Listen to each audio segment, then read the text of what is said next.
Bonjour à toutes et tous et bienvenue à l'événement virtuel Plein feu sur les projets, partage de connaissances, impact sur la communauté et perspectives d'avenir, présenté par l'Association des collèges et universités de la francophonie canadienne. Cet événement est rendu possible grâce... désolé. Cet événement est rendu possible, oui, excusez-moi. Normalement, je ne devais pas être à l'animation, mais il y a un petit problème technique, alors vous me pardonnerez ces quelques petits écarts. Ce que je voulais dire, c'est que cet événement est rendu possible grâce à... Avant d'aller plus loin, j'aimerais souligner, désolée, que je vous parle que je vous parle depuis le territoire non cédé du peuple Anishinaabe-Algonquin. Et étant donné que nous sommes toutes et tous à des endroits différents aujourd'hui, je vous invite à prendre quelques secondes pour reconnaître que nous, tous les jours, nous vivons, nous travaillons et nous créons sur les territoires traditionnels et sur les terres natales des Premières Nations, des peuples inuits et métis. Au cours des différentes séances présentées aujourd'hui, ainsi que les 6 et 13 décembre, vous allez découvrir les initiatives mises en œuvre dans 11 provinces et territoires dans le cadre du projet Formation et renforcement des capacités des éducatrices et des éducateurs de la petite enfance.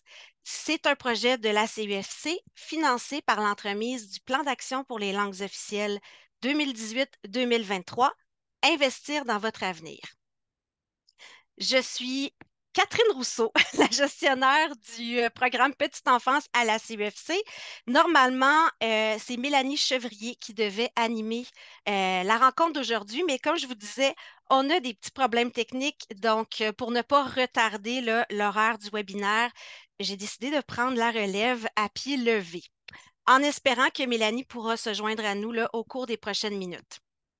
La séance à laquelle vous allez assister aujourd'hui, dans quelques instants, en fait, c'est la première séance d'une série de 9. Elle s'intitule Plein feu sur des auto-formations en ligne, l'accompagnement personnalisé et la francisation préscolaire au Nouveau-Brunswick et en Ontario. Vous allez assister aux présentations des initiatives du Centre Franco en Ontario, de l'Université Laurentienne en Ontario aussi, du District scolaire francophone sud au Nouveau-Brunswick et de l'Association régionale de la communauté francophone de Saint-Jean au Nouveau-Brunswick. À la suite de chaque présentation, je vais échanger brièvement avec les porteurs et les porteuses de projets et je vois que Mélanie s'est jointe à nous. Ah, ma sauveuse! Je vais peut-être juste finir la phrase, puis après ça, je te donnerai la relève, Mélanie. Donc, à la suite de chaque présentation, en fait, Mélanie va échanger brièvement avec les porteurs et les porteuses de projets. Et à la fin de toutes les présentations, elle va les inviter à nouveau à se joindre à elle pour discuter autour de la thématique de la séance. Est-ce que je peux te lancer la balle à partir d'ici, Mélanie? Parfait. Merci beaucoup, Merci. Catherine. Des petits pépins techniques avec Zoom. On ne sait jamais, même après 3 ans de pandémie qu'on était habitué de faire en virtuel, il y a toujours quelque chose qui était hors de notre contrôle, mais bienvenue et bonjour à cet événement. On est rendu directement à la présentation du Centre Franco. Donc, sans plus tarder, écoutons Madeleine, notre invitée vraiment, Michaëline Naubert, de présenter son projet du Centre Franco. Bonjour et bienvenue à ma présentation. Je m'appelle Michaëline Naubert et je suis conceptrice pédagogique au Centre Franco. Aujourd'hui, j'aimerais vous présenter le jeu sérieux que nous avons créé en partenariat avec la FICEO. Le jeu sérieux est un jeu interactif qui se porte sur le domaine de la petite enfance. Et le jeu a été créé pour approfondir les connaissances des personnes ou des professionnels dans le domaine de la petite enfance, pour approfondir leur connaissance des mises en situation qu'ils vont réaliser à tous les jours et comment est-ce qu'on peut leur aider pour venir répondre aux besoins de les familles et de les enfants. La création de ce jeu a demandé une vraiment belle collaboration entre la FCO et le Centre Franco pour maximiser vraiment et engager le personnel pour venir développer leurs connaissances dans le domaine de la petite enfance et de vraiment comment eux autres ils peuvent approfondir leur développement professionnel.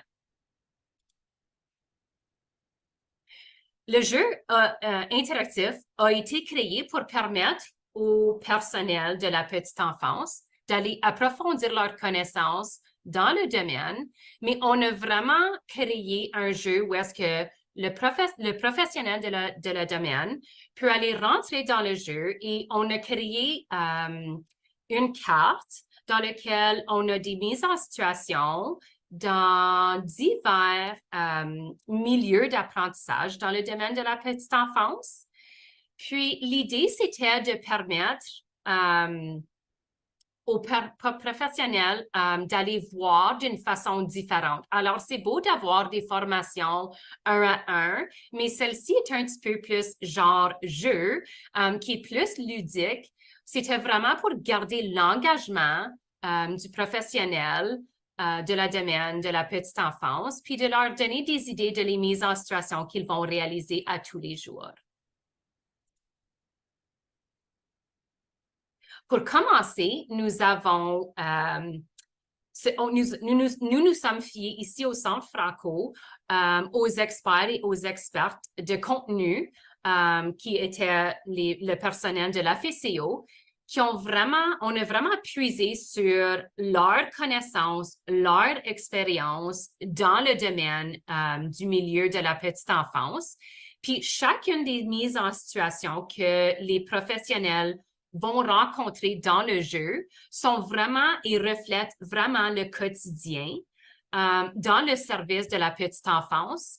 Puis on a misé sur les meilleures pratiques de leur façon en matière de comme pédagogie. Nous autres, ici au Centre Franco, on a mis notre chapeau d'andragogie et on a pris le contenu qui nous a été fourni par la FCO et nous autres, comme experts d'andragogie, nous avons créé ce jeu ludique ici qui est interactif et qui présente les meilleurs moyens vraiment de passer le message de comment approfondir leurs connaissances dans le domaine.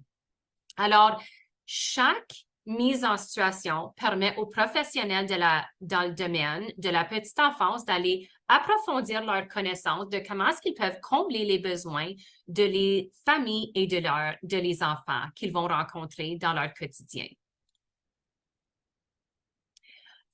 Le Centre Franco a rencontré ou a créé des partenariats avec la FCO et aussi la CUFC grâce au financement du gouvernement du Canada dans le programme des partenariats et le développement social dans le volet de les enfants et de la famille. Le plus grand défi, j'avoue, que nous avons rencontré dans le développement de ce projet ici était vraiment que c'était dans le temps de la pandémie et que toute rencontre se faisait par virtuel. Alors, il n'y avait pas de 1 à 1, puis on n'était pas en grande session de travail, mais c'était plutôt comme une grosse collaboration du jour au jour vraiment qu'on a pris pour communiquer entre les deux compagnies pour se parler puis être capable. Mais vraiment, on a pu surmonter le défi parce qu'on a vraiment des grandes intentions de vouloir créer quelque chose de super intéressant, super ludique pour le jeu sérieux. Et je pense qu'on a fait vraiment une vraiment belle collaboration et on a vraiment pu cerner la problématique de le virtuel. Puis on a vraiment créé des stratégies qui nous ont aidés à vraiment créer ce jeu ici dans le domaine de la petite enfance.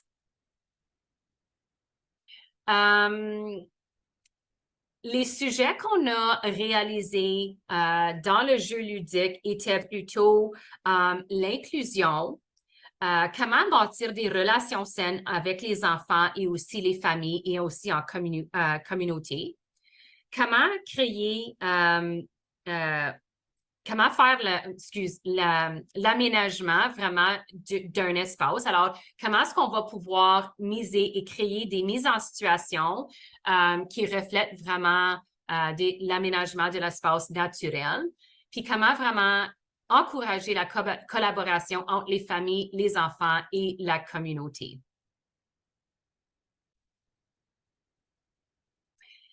Suffit que nous étions une organisation ou deux organisations francophones. Pour nous, la francophonie était super important et on a pu réaliser, et la francophonie est visible à travers tout le projet et dans chacune des mises en situation. Puis je crois qu'on a vraiment bien modelé un environnement propice et qui encourage le développement de la culture. Alors, on développe vraiment l'identité culturelle francophone de nos enfants et de leurs familles. À l'écran se retrouve le site web que vous pouvez aller retrouver ce beau projet et ce beau jeu ludique qui se porte sur la petite enfance. Alors, sur ce, je vous remercie d'être ici et d'écouter ma présentation aujourd'hui et au plaisir de vous rencontrer et de vous voir jouer le jeu. Merci, Madame Naubert. Je vous invite maintenant, parfait, à ouvrir votre micro. J'aimerais vous poser quelques questions. Vous venez tout juste de présenter un superbe projet novateur pour le personnel éducateur. Selon vous et votre expérience, quelle est la valeur ajoutée d'ajouter vraiment le format ludique à l'intérieur des formations que vous offrez? Ce que j'aime vraiment sur le format ludique, c'est que peu importe comme adulte et enfant, nous sommes toujours en train d'apprendre et quelle belle façon que d'apprendre à travers le jeu. Ce qui est très intéressant aussi, c'est quand tu entres dans le jeu garde compte d'où tu es rendu dans le jeu. Alors, pour les formateurs, formatrices ou les professionnels dans le domaine, qui cherchent à faire une petite formation, des petits morceaux ici puis là, c'est très faisable avec le jeu et on garde compte d'où cette personne-là était rendue. Alors, pour nous autres, c'était très important de livrer une formation d'une différente façon cette fois-ci. C'est très, très intéressant. Est-ce que vous pouvez nous partager peut-être des façons ou des exemples créatifs d'aborder la valorisation de l'identité culturelle francophone des enfants et des familles dans vos contenus pédagogiques? Je pense que nous autres, on a toujours fait un petit morceau de cachette. Alors, soit dans les images, est-ce qu'on avait des petites cachettes, des drapeaux francophones, puis le fait qu'on a livré le tout en français aussi, c'est une formation francophone. Alors, pour nous autres, c'était très important de livrer. Et on utilise aussi des extraits de quelques petites ressources francophones. Et je sais aussi que le jeu, on a des capsules d'information ou de formation que les directeurs ou directrices peuvent faire aussi avec les professionnels de leur domaine ou leur personnel pour aller pousser et miser sur la francophonie. Et on attire aussi, on fait toujours l'appel à la communauté francophone et comment est-ce que les parents peuvent compter sur la communauté pour leur appuyer dans leur francophonie. C'est tellement un beau projet. J'espère que vous avez noté le site web. Sinon, vous allez pouvoir regarder directement dans la boîte de clavardage et le lien à votre outil sera ajouté directement là. Donc, merci à Mme Naubert de votre participation. Nous allons nous retrouver, Mme Naubert, à la conclusion de ce webinaire ici. Donc, sans plus tarder, allons regarder la prochaine présentation, celle de l'Université Laurentienne en Ontario.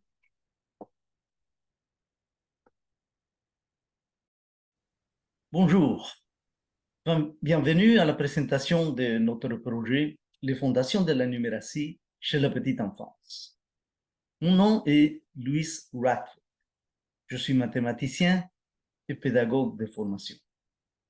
Je travaille depuis une trentaine d'années à la formation initiale à l'enseignement à l'Université Laurentienne en Ontario. Le projet consiste en une auto-formation en ligne. Quel est son but? Le but est de contribuer à la formation pédagogique et mathématique des éducatrices et des éducateurs de la petite enfance dans le domaine de la numératie. Cette formation vise tant les éducateurs et les éducatrices en cours d'emploi que ceux et celles qui se trouvent à la formation initiale dans les collèges et les universités francophones canadiennes. Notre initiative répond aux besoins de formation des communautés francophones en situation minoritaire et plus particulièrement aux besoins relatifs à l'approfondissement réfléchi des savoirs pédagogiques et mathématiques qui sont nécessaires pour bien assurer les premiers contacts de l'enfant avec la numératie. Notre initiative contribue au maintien en poste des éducatrices et des éducateurs à travers la professionnalisation pédagogique et mathématique qu'offre notre formation. Notre formation en ligne dure environ 2 heures. Elle est divisée en 4 modules à travers lesquels les éducatrices et éducateurs ont l'occasion de réfléchir de manière critique sur la meilleure pédagogie à mettre en place pour accompagner l'enfant dans sa rencontre avec le premier concept mathématique, comme celui du nombre et des formes. Comment avons-nous procédé? Dans la première phase, nous avons procédé à travers un cycle de développement du contenu des modules et des rétroactions.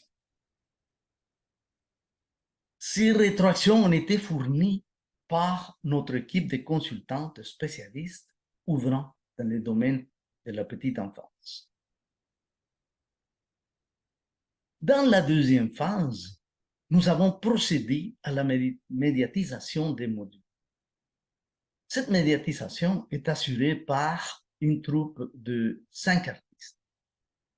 2 de ces artistes lisent à tour de rôle le contenu scientifique pédagogique du module. Une autre artiste intervient pour proposer des réflexions sur le contenu pédagogique et mathématique étudié, et 2 artistes jouent des capsules de théâtre où on voit une éducatrice discuter avec un parent d'enfant, des gardes d'enfants, au sujet de la numératie. Quels sont les défis que notre projet a rencontrés? Dans son déroulement, notre projet a été affecté par les effets de la COVID, mais il a aussi été affecté par la crise financière de l'Université Laurentienne. L'université a fait demande de protection judiciaire en vertu de la loi sur les arrangements avec les créanciers des compagnies, et cela a duré du mois de février 2021 au mois de novembre 2022.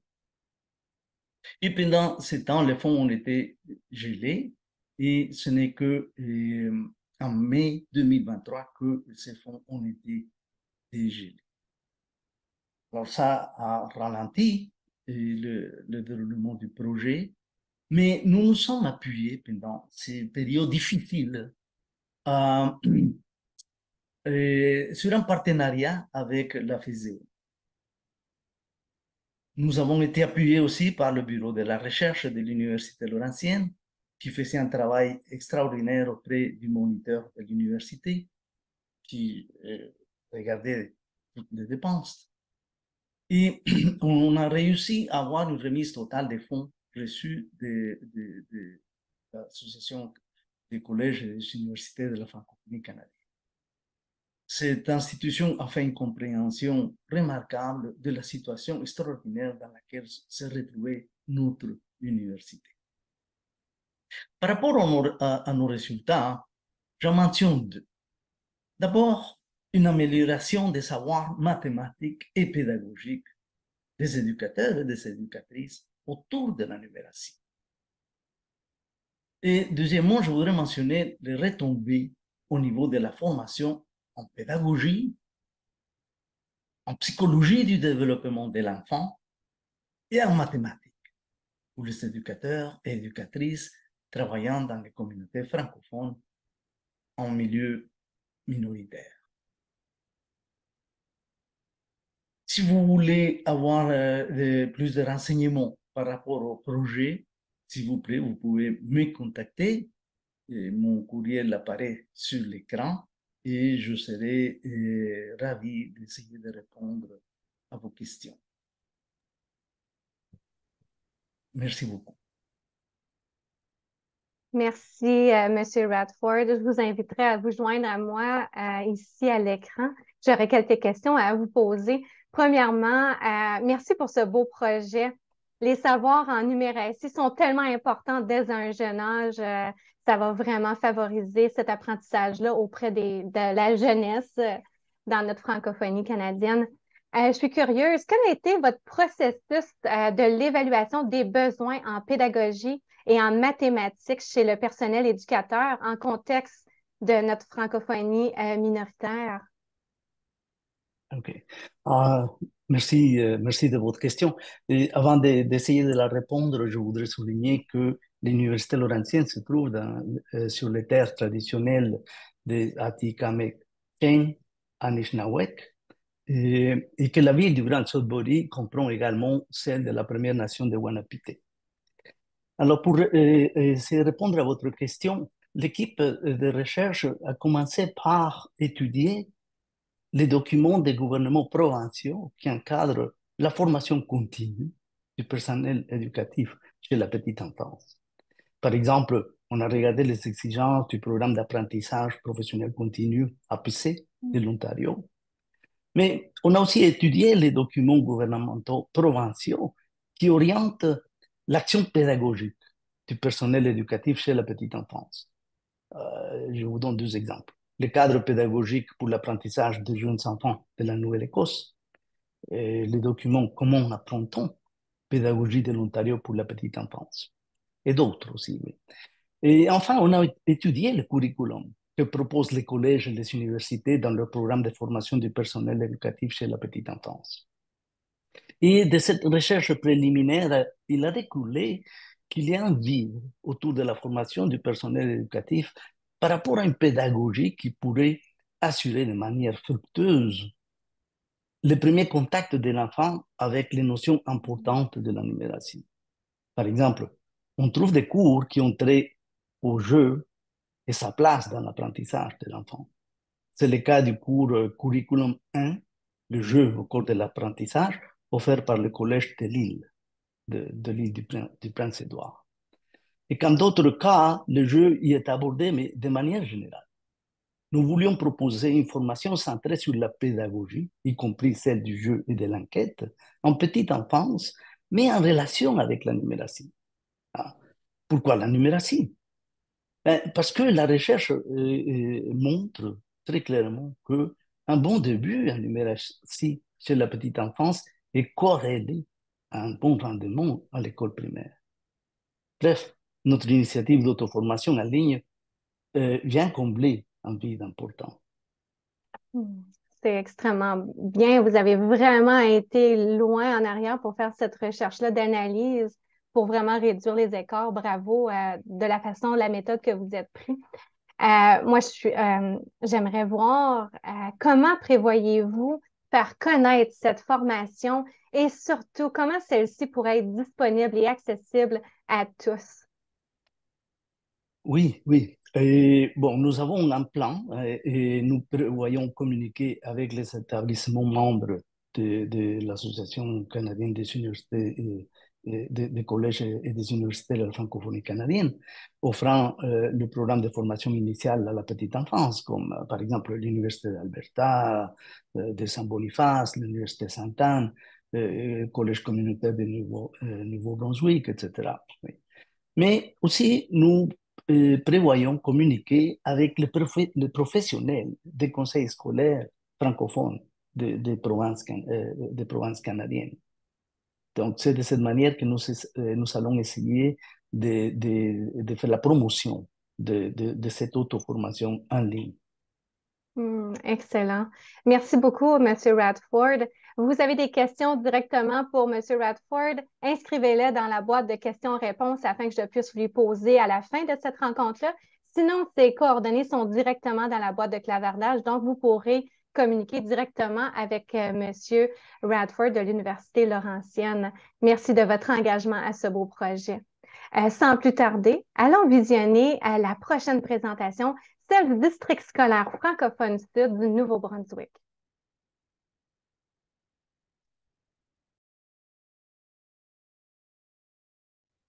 Je suis Karine Pinault, directrice adjointe des services à la petite enfance au district scolaire francophone sud.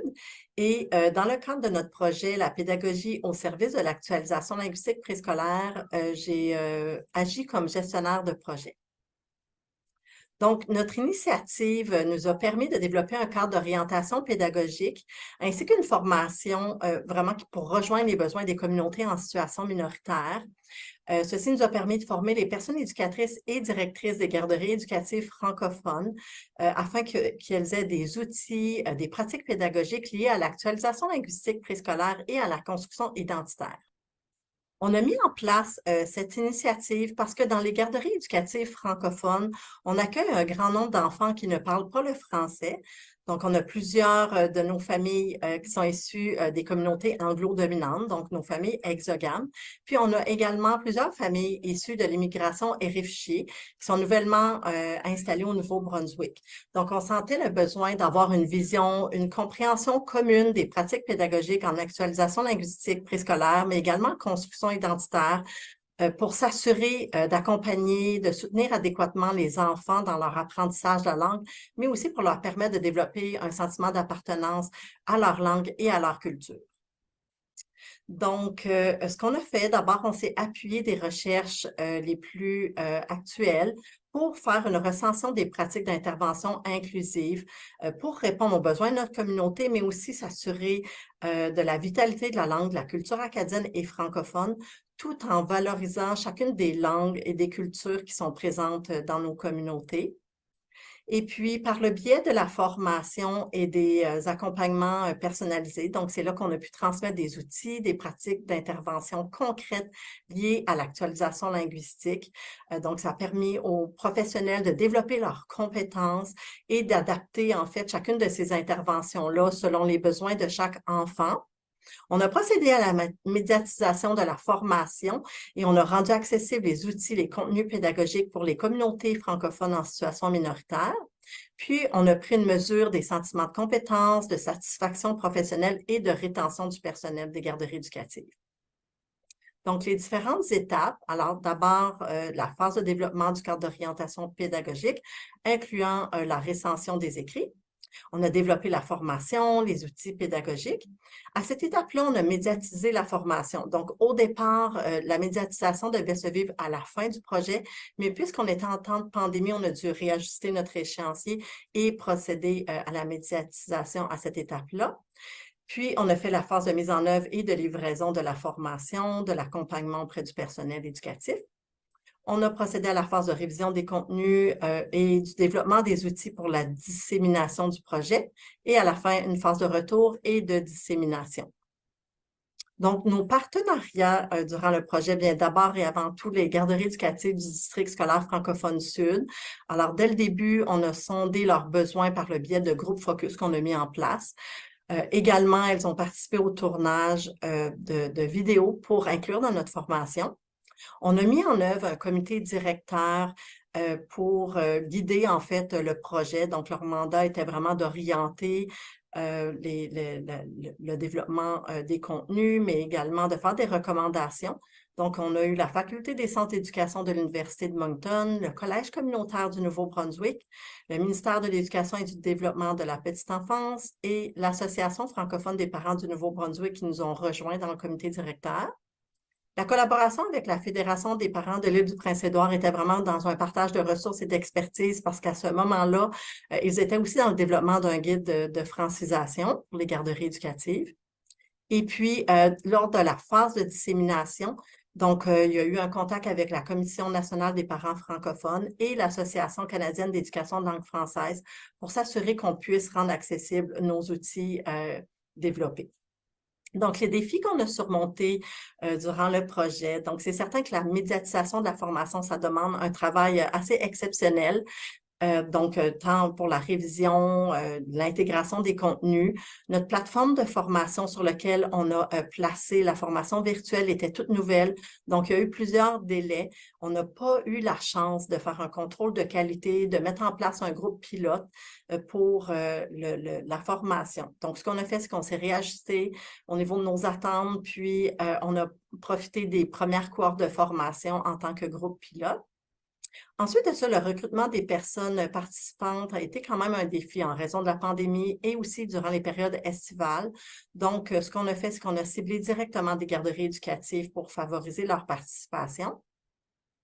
Étant donné aussi qu'on a restructuré l'échéancier en médiatisant la formation plus tôt, ça fait en sorte que la période d'accompagnement qu'on avait prévue au départ pour accompagner les personnes participantes était plus courte. Il y avait aussi de nombreux imprévus en garderie éducative qui fait que les formatrices ont réajusté souvent leur horaire pour s'ajuster au personnel des garderies éducatives, mais ce qui nous a permis d'offrir réellement l'accompagnement individualisé. Et on a plusieurs garderies éducatives qui ont exprimé vouloir recevoir un plus grand nombre de trousses pédagogiques qui ont été distribuées. Donc, on a fait une révision au niveau du budget pour offrir un plus grand nombre de trousses aux garderies.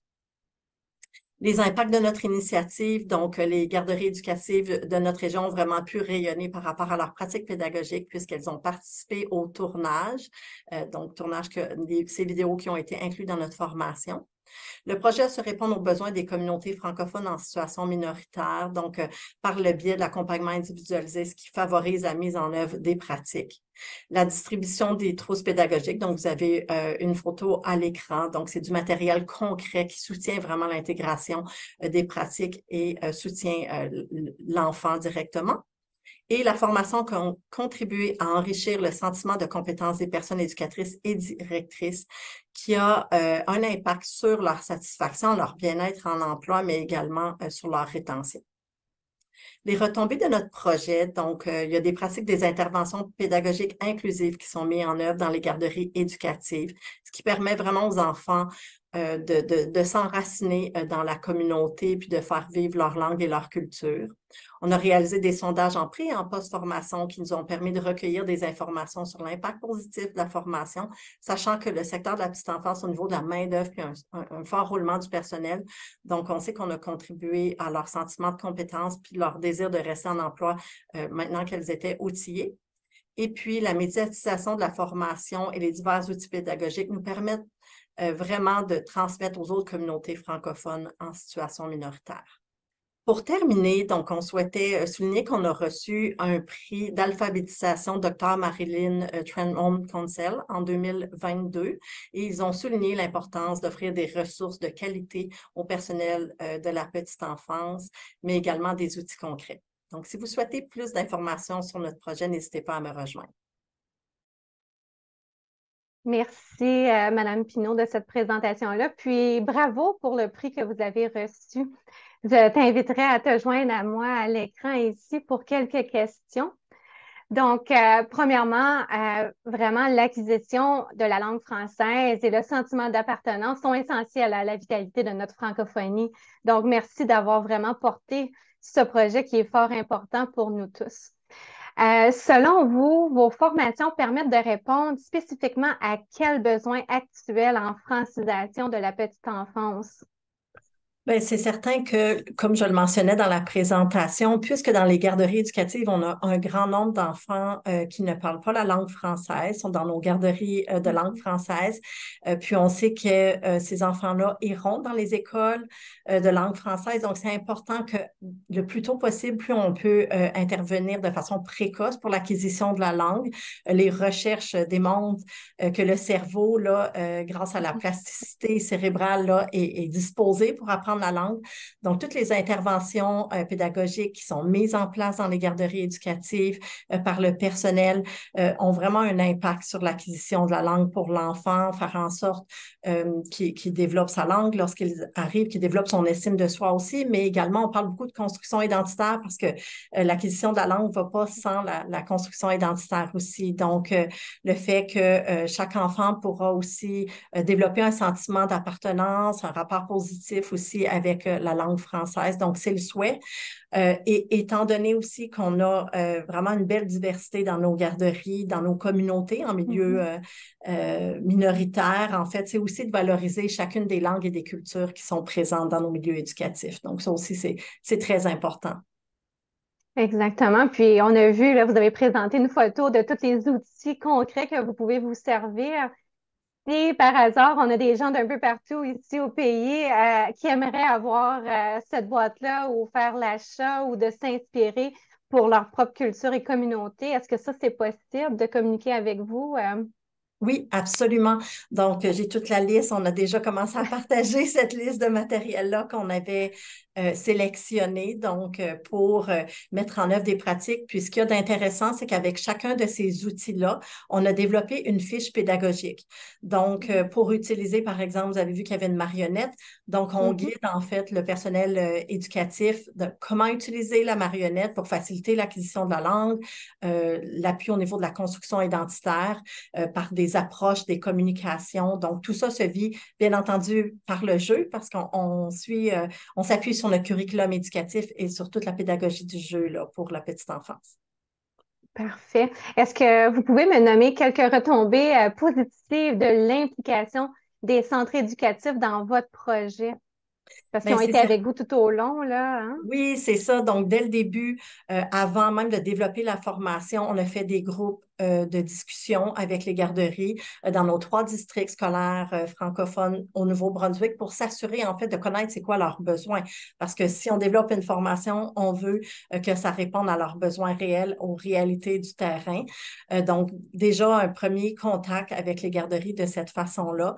Par la suite, on a aussi, lorsqu'on a développé la formation, on a fait appel aux garderies parce qu'on sait qu'il y a déjà plusieurs belles pratiques, des pratiques pédagogiques qui sont exemplaires pour soutenir l'acquisition de la langue française. Donc, on voulait faire rayonner les garderies, leur permettre de démontrer ces pratiques-là. Donc, on a procédé à un tournage et puis on est allé en garderie éducative filmer ces pratiques et ces vidéos-là sont intégrées à la formation directement qui est médiatisée. Donc, c'est concret. Lorsqu'on suit la formation, on a aussi accès à ces vidéos-là. Et puis, c'est certain que le fait que le personnel a suivi la formation, tout l'accompagnement, bien entendu, ça a un impact positif sur chacun des enfants, leur famille aussi, encore là, dans le développement du sentiment d'appartenance à notre communauté francophone là, en milieu minoritaire. Donc, tout ça vient soutenir la vitalité là, de la langue française. J'imagine bien. Une dernière question pour toi, Karine. Quelle est la condition gagnante de faire participer les centres éducatifs à ce projet-là? Là? Pourquoi ils ont dit oui, moi je veux embarquer dans ça puis qu'ils y croient vraiment? Bien, c'est certain que le fait de, premièrement, aller chercher leurs besoins, de créer des liens avec les garderies, puis lorsqu'on entend leurs besoins, puis quand elles nomment qu'ils ont un besoin de formation ou d'outils concrets, de matériel concret, puis qu'on vient développer des outils concrets, comme là, je vous parlais des guides pédagogiques, des fiches pédagogiques, pardon, mais aussi la formation qui apporte vraiment des pratiques concrètes, bien, ça fait en sorte qu'on vient répondre à leurs besoins. Donc, on écoute leurs besoins, on les accompagne aussi individuellement avec la formation, ce qui va favoriser en fait la mise en œuvre des pratiques, puis elles ont donc l'occasion de poser des questions. Donc, c'est pas je suis une formation, puis après je suis laissée à moi-même, mais je reçois de l'accompagnement. Donc, ça, vraiment, ça va faire toute une différence pour l'envie d'y participer, puis de mettre en place les pratiques, puis de poursuivre, de questionner. Donc, ça, franchement, je pense que ça fait une bonne différence. Le fait aussi de s'adapter à leurs horaires. Donc, c'est sûr, c'est des formations qui ont été offertes en soir, soirée la fin de semaine. Là encore, c'est, comme vous le dites, il faut vraiment qu'il y ait l'intérêt de s'investir, mais parce que ça vient d'un besoin, le souci de vouloir accompagner adéquatement chacun des enfants, bien, ça fait en sorte qu'elles ont envie de s'inscrire puis d'y participer. Parfait. Merci beaucoup. C'est tellement inspirant de vous entendre. Merci encore de votre implication de ce grand projet qui sera vraiment porteur pour la construction identitaire du secteur de la petite enfance ici au Canada. Merci. Merci. Donc, sans plus tarder, je vous invite à regarder la prochaine présentation, celle de l'Association régionale de la communauté francophone de Saint-Jean au Nouveau-Brunswick.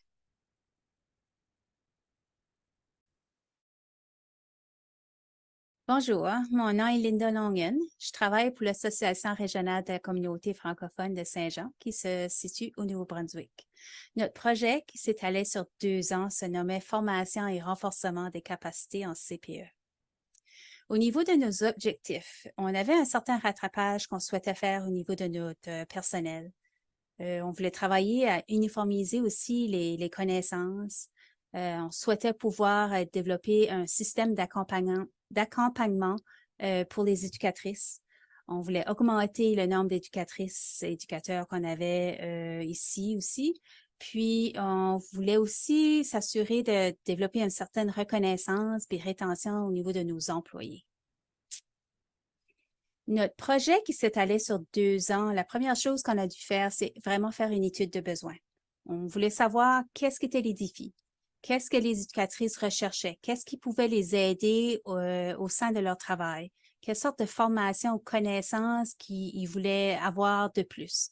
À travers de ça, on a développé un système d'accompagnement aussi sur mesure, puisque certaines éducatrices ont partagé que la technologie, ils ne se sentaient pas à l'aise avec la technologie, alors de suivre des formations en ligne, de vouloir suivre des formations de base ou le cours d'éducation à l'enfance qui est avec le Collège communautaire du Nouveau-Brunswick, c'était un défi. Alors, on a développé un système d'accompagnement où il y avait quelqu'un sur place qui était là pour les aider tout au long de leur parcours, leur montrer comment utiliser la technologie, leur prêter un ordinateur si on n'en avait pas. Après ça, on a développé une plateforme qui était en ligne aussi, qu'on a nommée Francoformé. Ils pouvaient se rendre sur la plateforme puis avoir accès à plein d'ateliers de formation sur mesure selon les besoins qui avaient été ressortis.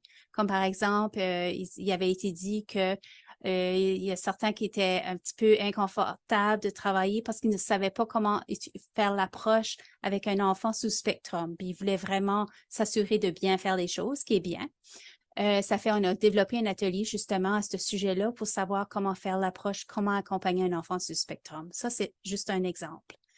On a installé des salons technologiques. Alors, ils avaient accès à des postes de travail avec des ordinateurs jusqu'ils pouvaient soit avoir de l'aide individualisée du 1 à 1 ou qu'ils pouvaient travailler en collaboration avec d'autres qui faisaient les mêmes formations qu'eux autres. On a aussi, au niveau de la 2e année, on a développé une formation sur 2 jours, si vous voulez, une journée de formation et d'échange. Puis ça s'est passé à Saint-Jean, qui veut dire qu'on a invité les autres CPE œuvrant en milieu doublement minoritaire, qui veut dire que Fredericton, les 2 CPE de Fredericton sont venus à Saint-Jean, un CPE de Miramichi, puis le CPE de Romocto, puis les 2 qui étaient déjà ici à Saint-Jean, qui faisaient une représentation des 6 CPE, qui s'est toutes réunies à Saint-Jean. Pour tous ces échanges-là sur 2 jours. Aussi, nos ateliers de formation franco-formés, on a de ceux-là qui ont été crédités par le ministère du Développement de la petite enfance. Ils ont crédité les heures de formation. Nos éducatrices au Nouveau-Brunswick, annuellement, ils doivent suivre tant d'heures de formation à chaque année. Puis, avec les heures créditées des formations en franco-formé, c'est sûr que c'était un atout pour eux autres. On a créé beaucoup de partenariats en cours de route, entre autres l'Association francophone des parents du Nouveau-Brunswick qui nous a accompagnés, qui a même offert certains de nos ateliers, mais aussi qui ont été là pour des ressources d'accompagnement tout au long de notre parcours. Le réseau de santé Horizon aussi nous a prêté de leurs ressources humaines ou bien nous ont guidés à trouver des professionnels pour nous aider à développer nos plateformes, nos ateliers.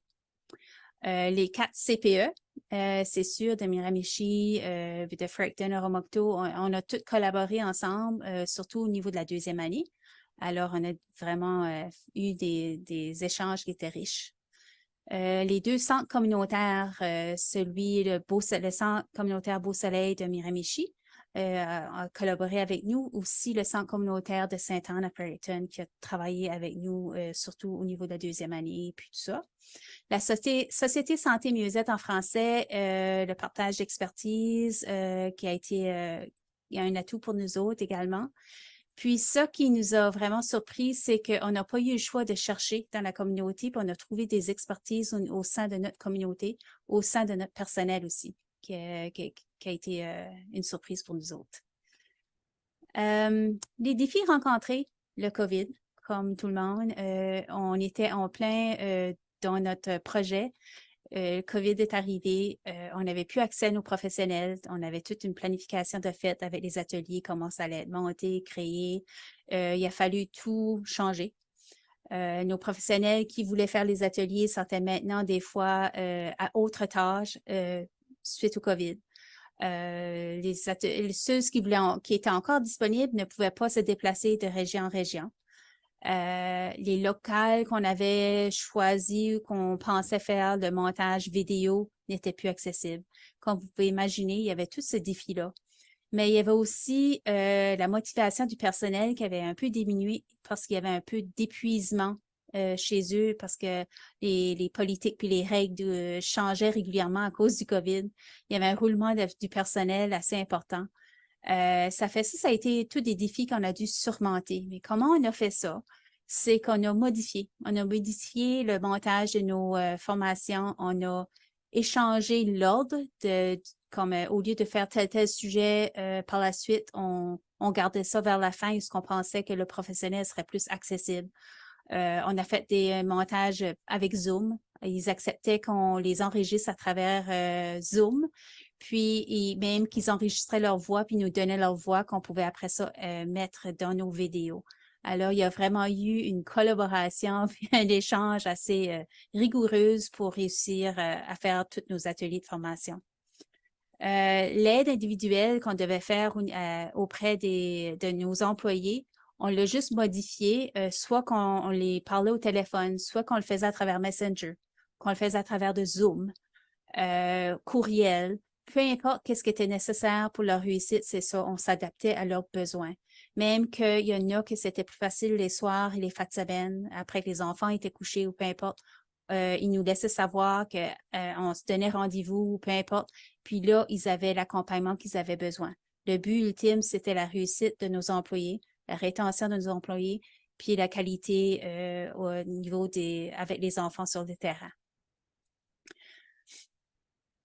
Au niveau des résultats, vous allez voir que nos résultats vont parler par eux autres mêmes. On est très fiers de nos résultats. On a eu plus qu'on pensait, plus de réussite qu'on pensait avoir dans le sens qu'on a été capable d'accomplir beaucoup plus qu'on pensait. Qui veut dire qu'au niveau de l'accompagnement de base, qui était le ministère de la petite enfance, il offre une formation de base qu'on appelle le 90 heures pour le curriculum éducatif, connaître les règles, les lois et ainsi de suite quand on travaille en CPE. Il y en a qui avaient 30 heures, il y en a qui avaient 60 heures, et ainsi de suite. Puis là, on a tout uniformisé les formations de base. Ça fait, on a eu 35 éducatrices qui ont fait leur formation de base. L'accompagnement au CCNB, ça c'est l'éducation à l'enfance, c'est le cours collégial.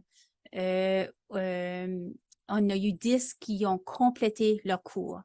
Là, en soi encore, c'était une très belle réussite. L'accompagnement pour franco-formés, on a eu 24 ateliers qui a été monté, qui a été créé, qui est accessible en tout temps en ligne. On a 14 de ces ateliers-là qui ont été accrédités ou crédités par le ministère de la petite enfance. Puis on a 425 ateliers qui ont été faits. Ce qui veut dire que Une éducatrice disant qu'il y en a peut-être, ou éducateur, il y en a peut-être qui en ont fait 4, il y en a peut-être qui en ont fait 24, il y en a peut-être qui en ont fait 18. Il ne faut pas oublier que c'était au cours de la 2e année, on avait ouvert notre franco-formé à tous les CPE qui avaient été invités à Saint-Jean lors de la journée de formation de 2 jours. Qui veut dire que si on met tous ces employés-là ensemble, puis tout le nombre différent de ces derniers-là, ça a amené à 425 ateliers de compléter. Au niveau de l'accompagnement à l'apprentissage, qui veut dire l'aide individuelle qu'on donnait, au cours des 2 ans, on a 30 employés qui ont demandé, qui ont reçu de l'aide en cours de route pour la réussite de leur parcours. Puis 4 d'eux autres ont demandé de l'aide tout au long de leur parcours pour s'assurer qu'ils étaient bien. C'est sûr que ça a eu un gros impact pour eux autres au niveau de l'estime de soi, la collaboration entre les collègues, le travail d'équipe. En ayant des postes de travail qu'on a eu, parce qu'on avait 6 postes de travail, parce que c'était comme les salons là, technologiques et tout ça, ils pouvaient collaborer, ils pouvaient travailler ensemble. Puis des fois, ben là, s'ils butaient, ben là, ils allaient chercher la personne qui était là pour les accompagner, pour s'assurer qu'ils pouvaient surmonter le défi. Aussi, on avait 4 à 6 à Saint-Jean, 4 à 6 responsables pour accompagner les nouveaux employés, pour s'assurer qu'ils se sentaient à l'aise dans leur apprentissage, mais aussi à l'aise avec les enfants. Ils savaient la routine, ils savaient quoi faire, tout ça. Ça a eu un gros impact aussi sur notre rétention des employés. Puis, lorsqu'on a eu notre grosse journée de formation, où on a invité les 6 CPE, on a eu 120 participants. Alors, c'était riche en échanges pendant les 2 jours. Ils ont eu accès à 9 ateliers pendant les 2 jours. Une présentation d'une conférencière en santé mentale qui était excellente. Ils ont eu des tables rondes, des échanges ouverts. Il y a vraiment eu un gros partage qui était une belle réussite parce que c'était la première fois que 2 jours de ce genre-là se faisait au niveau de nos éducatrices. Alors, comme vous pouvez voir, il y a eu de beaux succès lors de notre projet. Si jamais vous voulez plus d'informations au sujet de l'initiative, ne vous gênez pas. On sera heureux de répondre à vos questions. Merci beaucoup. Un beau projet de grande envergure. Bonjour, Madame Langen, ça va bien? Ça va bien, merci. Excellent. À votre avis, là, dans quelle mesure ce système d'accompagnement individuel influence-t-il vraiment le taux de participation et d'achèvement de la formation? Bien, ça donne de la sécurité. C'est que souvent, ce qui arrivait, c'est qu'ils butaient, puis il y en a qui allaient lâcher, puis ils se décourageaient. Puis là, ça prenait, ils se sentaient comme pas compétents. Puis ça voulait rien dire, ils étaient compétents sur le terrain, mais quand ça venait à la technologie, ils avaient des défis. Puis ils ont réalisé que c'était correct d'avoir des défis, puis c'était correct de demander de l'aide. Puis il y en a beaucoup qui se gênaient pas, il y en a beaucoup qui demandaient de l'aide, puis ça leur permettait de développer une certaine confiance en eux autres mêmes, de savoir où aller chercher les ressources pour la planification, pour le travail sur le terrain avec les enfants. Ça permettait une réussite, mais autant l'impact chez l'enfant, autant l'impact chez l'employé aussi. Alors, il y en a beaucoup qui ont poursuivi, puis ils ont dit, si j'aurais pas eu l'aide, j'aurais pas continué, puis peut-être j'aurais quitté. Alors, c'est certain qu'il y avait un succès là. Ah, c'est excellent. Puis même les nombres dans votre présentation le démontrent, là, le pourcentage de réussite. Là. Bravo pour cette belle initiative parce que le renforcement des capacités est important pour le secteur de la petite enfance. On le voit, le besoin partout d'un océan à l'autre. Donc, bravo pour cette belle initiative. Nous venons de prendre connaissance de belles initiatives. Vous avez vu ces beaux projets ici sous cette première thématique. Accueillons maintenant tous les invités à venir me joindre. On a peut-être 5 minutes ensemble pour pouvoir terminer ce premier webinaire. Donc, avant d'aller aux questions de notre auditoire, parce qu'on a quand même 80 personnes qui nous écoutent en ce moment ici, j'aurais une première question pour vous. Peu importe, je vais prendre peut-être 2 différentes réponses. Comment les initiatives que vous avez présentées contribuent-elles au maintien en place du personnel de la petite enfance? Est-ce qu'il y a une personne qui voudrait aller de l'avant avec cette réponse, Madame Langen? Pour moi, c'est juste la continuité, que ce soit de la formation, que ce soit de l'appui, que ce soit sur le terrain. Je pense que si qu'on continue à toujours poursuivre dans la formation, puis s'assurer qu'on donne aux éducatrices et éducateurs toutes les ressources, les outils qu'ils ont besoin sur le terrain, c'est certain que ça va augmenter le produit final qui est sur le terrain avec les enfants. Ça fait, je pense que c'est quelque chose qu'on doit toujours continuer à faire, pas juste le faire pendant un projet, mais la continuité de ce genre de service-là ou oui. L'accompagnement, le soutien qu'on a besoin à leur offrir pour qu'elles restent, c'est merveilleux.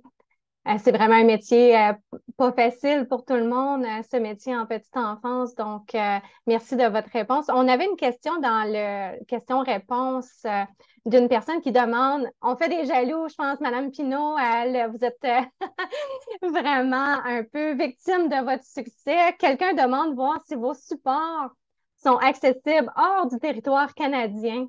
Qu'est-ce que vous répondrez à ça? Est-ce que c'est adaptable hors contexte?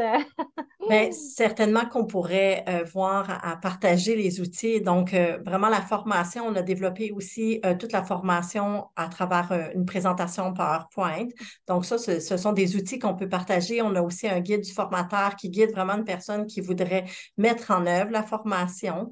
Puis, tous les outils, les fiches pédagogiques peuvent être partagées. Donc, pour cette personne-là qui est à l'extérieur, bien, ça serait de voir est-ce que ça répond en regardant le plan de formation, est-ce que ça répond aux besoins de leur communauté? Et si oui, pourquoi pas? En fait, l'idée, je pense qu'on est vraiment dans cette ère-là de ne pas réinventer la roue. Donc, c'est précieux d'aller chercher les expertises où on peut aller en trouver, puis de pouvoir profiter. Donc, certainement. Donc, n'hésitez pas à m'écrire, à me rejoindre, là, puis on pourra regarder qu'est-ce qui est possible. Parfait, merci pour votre réponse. Puis de voir, est-ce qu'ils sont aussi en situation minoritaire? S'ils sont en situation minoritaire, c'est adaptable, j'imagine. Une prochaine question à tous. Quels sont vraiment les principaux enjeux et défis lors de la mise sur pied d'outils de formation qui s'adressent à des éducatrices et des éducateurs aux profils qui peuvent être un peu différents et des conditions professionnelles variées? À quoi vous répondriez à ça, à cette grande question? Peut-être à Mme Naubert, avec le Centre Franco, qu'est-ce que vous diriez? Je pense que pour les défis, particulièrement dans les prochaines ou dans les dernières années, les prochaines années, c'est qu'on est tout en ligne. Puis beaucoup de défis, c'était que c'est une autre formation, c'est de trouver le temps de pouvoir plutôt de trouver le temps de pouvoir suivre et effectuer des formations de qualité. Je pense que c'est pour ça que nous autres, avec vraiment le développement du jeu ludique, comme j'ai expliqué déjà, c'était que on a des petits blocs, c'est des petites mises en situation dans lesquelles le professionnel dans le domaine peut aller miser. Puis on a aussi les petites capsules que les directeurs, directrices peuvent utiliser pour faire des petites mini-formations et des discussions avec leur personnel. Je pense que c'est très important aussi de continuer la formation, mais dans des petits morceaux parce que c'est le temps qui manque pour beaucoup de professionnels. Exactement, le temps, hein, il est précieux, puis on sait qu'il y a déjà un manque de ressources humaines en petite enfance, donc il devient compliqué. Ça demeure un défi en soi majeur. Est-ce qu'il y aurait une autre personne qui aurait quelque chose à ajouter sur ce que Mme Naubert vient de mentionner? Je peux simplement ajouter que c'est certain que lorsqu'on accompagne les personnes éducatrices, chacune sont rendues à un endroit dans leur développement professionnel. Donc, c'est de s'assurer finalement d'accompagner individuellement de façon personnalisée. Donc, avec notre formation, c'est ce qu'on a fait là, donc par le biais des rencontres. Puis, ce qui est en place aussi pour nous ici au Nouveau-Brunswick, c'est qu'on a des agentes pédagogiques en petite enfance qui accompagnent les éducatrices, les directrices dans la mise en œuvre du curriculum éducatif. Donc, tout l'aspect de l'actualisation linguistique fait partie de ça. Donc, qu'elles puissent continuer à recevoir cet appui-là individualisé, personnalisé selon leurs besoins pour que ça colle davantage puis que ça facilite finalement la mise en œuvre, là. Exact. Très important. Merci pour vos réponses, elles sont très pertinentes. Je vais poser une dernière question. On a le temps pour une dernière question. Par quelle procédure les formations non créditées peuvent-elles être reconnues dans le milieu?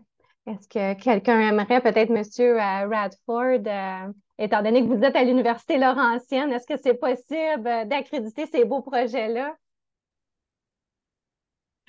Oui, et je pense que la, les formations non créditées, la reconnaissance des formations non créditées va dépendre des politiques des institutions responsables de la profession d'éducatrice et d'éducateur en petite enfance.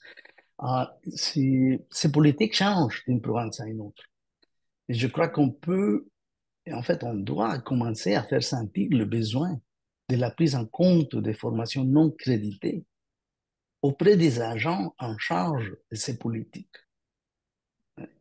Pour nous, à l'université, c'est facile parce que la formation que nous offrons peut être intégrée dans un ou plusieurs cours qui sont crédités. Mais c'est pour les gens qui sont déjà en garderie, qui sont déjà en service, en train de travailler auprès des jeunes enfants, que cette reconnaissance pose un défi. Alors, je crois qu'il s'agirait de créer un mouvement qui va du terrain vers les instances décisionnelles. Il s'agit d'un processus complexe, sans doute, mais je crois qu'il faut commencer. Faut commencer. Donc, on crée un mouvement pour faire vraiment faire vivre et accréditer ces belles formations-là, parce que ce sont des formations qui ont été aussi développées avec des professionnels sur le terrain. Donc, ce sont des besoins qui répondent à des besoins pertinents du terrain à ce moment ici. Donc, merci de votre réponse, Monsieur Radford. Je suis certaine que certaines d'entre elles, des participantes, vont communiquer avec vous pour voir c'est quoi le processus pour faire accréditer ces contenus d'apprentissage. Ceci met fin à notre première séance virtuelle. Un grand merci à nos invités pour votre participation aujourd'hui. Ce fut fort agréable de découvrir vos initiatives. Nous aurons maintenant une pause de 25 minutes avant notre prochaine séance qui s'intitule celle-ci Plein feu sur les mécanismes de recrutement et de rétention en Ontario et au Manitoba, ainsi qu'en Alberta. Vous souhaitez découvrir les prochaines initiatives? C'est facile. Vous pouvez vous connecter au même lien Zoom que celui-ci, ainsi que pour les journées du 6 et 13 décembre prochains. À noter que toutes les séances sont enregistrées et seront disponibles dans les jours suivants de chacune des séances sur la page web Plein Feu sur les projets qui est indiqué dans la boîte de clavardage qui va être ajoutée sous peu dans la boîte de clavardage. Vous allez maintenant être déconnecté du webinaire, mais on se retrouve dans quelques minutes sur le même lien. Merci d'avoir été parmi nous et à très bientôt.